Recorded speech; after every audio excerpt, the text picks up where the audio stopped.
than a staggering death toll. All averted. Good evening, I'm Brayton, with a very, very special, even more special than the last special edition of the Agoraphobic News. An update on that wrongly delivered mail we told you about earlier. We have since learned that the item was in fact an IKEA catalog. At 4:30 p.m. this afternoon, a hopefully unidentified woman was thankfully not seen leaving her apartment with the item. I spent the better part of the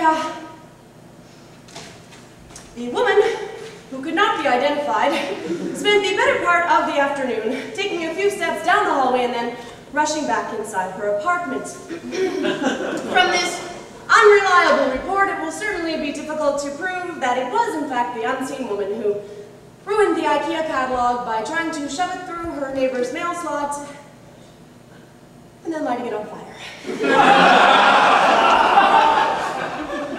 The woman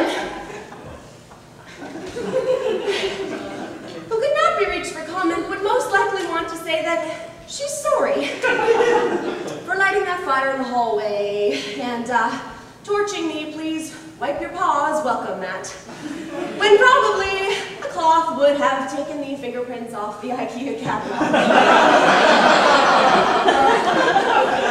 Of course, there is no proof that their fire was even started, which is hopefully being looked into by no one.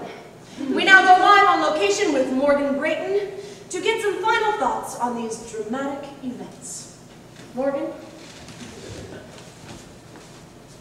Dramatic events indeed, Morgan!